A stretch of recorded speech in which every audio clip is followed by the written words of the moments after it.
Shivakumar CM ಆಗಬೇಕು ಅಂತ ನೋಡಪ್ಪ, ನಾನು ಯಾರನ್ನಾರು ಸಿಎಂ ಮಾಡಿ ಅವರು ರಾಷ್ಟ್ರೀಯ ಪಕ್ಷ ಕಾಂಗ್ರೆಸ್ ಪಕ್ಷಕ್ಕೆ ಸೇರಿದ್ದು. ನಾವು ಈಗ ನಮ್ದೇನಿಲ್ಲ, ಯಾರು ಸಿಎಂ ಮಾಡ್ಕಿದ್ರೆ ನಮ್ದೇನೇ ಅಲ್ಲ ಸರ್. ಸಿಎಂ ವಿಚಾರದಲ್ಲಿ ನಮ್ಮ ರಾಜಣ್ಣ ಅವರು ಸವಾಲನ್ನು ಕಾದಿನ ನಿರ್ಧರಿಸ್ತಾರ ಅಂತ ಪ್ರಶ್ನೆ ಹಾಕಿದ್ರು. ನನಗೆ ಗೊತ್ತಿಲ್ಲಪ್ಪ, ಅವ್ರು ದೊಡ್ಡ ವಿಷಯ. ನನಗೇನು ಗೊತ್ತೈತೆ? ನನಗಷ್ಟು ಅನುಭವ ಇಲ್ಲ. ಯಾರ್ಯಾರು ಮಾತಾಡ್ತಾರೆ ಈಗ ಸಿಎಂ ಹುದ್ದೆ ನಮ್ಮ ಹತ್ರ ಇಲ್ಲ, ಕಾಂಗ್ರೆಸ್ ಪಕ್ಷದಲ್ಲಿರೋದು. ಅದಕ್ಕೆ ಸಂಬಂಧಪಟ್ಟ ನನಗೆ ಸಂಬಂಧ ಇಲ್ಲ. ನಾನು ಇಷ್ಟೇ ನಾನು ಕೇಳಿದ್ದಷ್ಟೇ.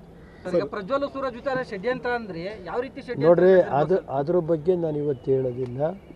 ನಾನೇನು ಯಾರೇ ತಪ್ಪು ಮಾಡಿದ್ದು ಕಾನೂನಿದೆ, ಅದ್ರ ಬಗ್ಗೆ ನಾನು ಯಾರನ್ನೂ ವಹಿಸ್ಕೊಳ್ಳೋದು. ನನಗಿಷ್ಟೇ ಕಾನೂನು ಬಗ್ಗೆ ನನಗೆ ಗೌರವ ಇದೆ, ನ್ಯಾಯಾಂಗದ ಬಗ್ಗೆ ಗೌರವ ಇದೆ.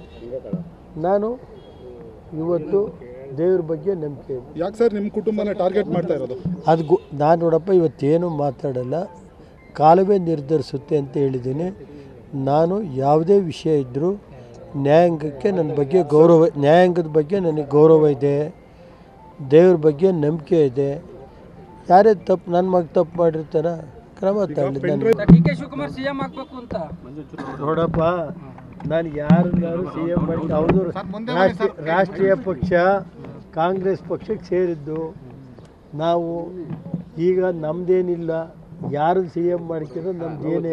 ಅಲ್ಲ ಸರ್. ಸಿಎಂ ವಿಚಾರದಲ್ಲಿ ನಮ್ಮ ರಾಜಣ್ಣ ಅವರು ಸವಾಲನ್ನು ಕಾದಿನ ನಿರ್ಧರಿಸ್ತಾರ ಅಂತ ಪ್ರಶ್ನೆ ಹಾಕಿದ್ರು. ನನಗೆ ಗೊತ್ತಿಲ್ಲಪ್ಪ, ಅವ್ರು ದೊಡ್ಡ ವಿಷಯ. ನನಗೇನು ಗೊತ್ತೈತೆ? ನನಗಷ್ಟು ಅನುಭವ ಇಲ್ಲ. ಯಾರ್ಯಾರು ಮಾತಾಡ್ತಾರೆ ಈಗ ಸಿಎಂ ಹುದ್ದೆ ನಮ್ಮ ಹತ್ರ ಇಲ್ಲ, ಕಾಂಗ್ರೆಸ್ ಪಕ್ಷದಲ್ಲಿರೋದು. ಅದಕ್ಕೆ ಸಂಬಂಧಪಟ್ಟ ನನಗೆ ಸಂಬಂಧ ಇಲ್ಲ. ನಾನು ಇಷ್ಟೇ ನಾನು ಕೇಳಿದ್ದಷ್ಟೇ. ಪ್ರಜ್ವಲ್ ಸೂರಜ್ ವಿಚಾರ ಷಡ್ಯಂತ್ರ ಅಂದ್ರೆ ಯಾವ ರೀತಿ ನೋಡ್ರಿ, ಅದ್ರ ಬಗ್ಗೆ ನಾನು ಇವತ್ತು ಹೇಳೋದಿಲ್ಲ. ನಾನೇನು ಯಾರೇ ತಪ್ಪು ಮಾಡಿದ್ದು ಕಾನೂನಿದೆ, ಅದ್ರ ಬಗ್ಗೆ ನಾನು ಯಾರನ್ನೂ ವಹಿಸ್ಕೊಳ್ಳೋದು. ನನಗಿಷ್ಟೇ ಕಾನೂನು ಬಗ್ಗೆ ನನಗೆ ಗೌರವ ಇದೆ, ನ್ಯಾಯಾಂಗದ ಬಗ್ಗೆ ಗೌರವ ಇದೆ. ನಾನು ಇವತ್ತು ದೇವ್ರ ಬಗ್ಗೆ ನಂಬಿಕೆ ಇದೆ. ಯಾಕೆ ಸರ್ ನಿಮ್ಮ ಕುಟುಂಬನ ಟಾರ್ಗೆಟ್ ಮಾಡ್ತಾ ಇರೋದು? ಅದು ನಾನು ನೋಡಪ್ಪ ಇವತ್ತೇನು ಮಾತಾಡಲ್ಲ, ಕಾಲವೇ ನಿರ್ಧರಿಸುತ್ತೆ ಅಂತ ಹೇಳಿದ್ದೀನಿ. ನಾನು ಯಾವುದೇ ವಿಷಯ ಇದ್ದರೂ ನ್ಯಾಯಾಂಗಕ್ಕೆ ನನ್ನ ಬಗ್ಗೆ ಗೌರವ, ನ್ಯಾಯಾಂಗದ ಬಗ್ಗೆ ನನಗೆ ಗೌರವ ಇದೆ, ದೇವ್ರ ಬಗ್ಗೆ ನಂಬಿಕೆ ಇದೆ. ಯಾರೇ ತಪ್ಪು ನನ್ನ ಮಗ ತಪ್ಪು ಮಾಡಿರ್ತಾರ ಕ್ರಮ ತಗೊಳ್ಳಿ.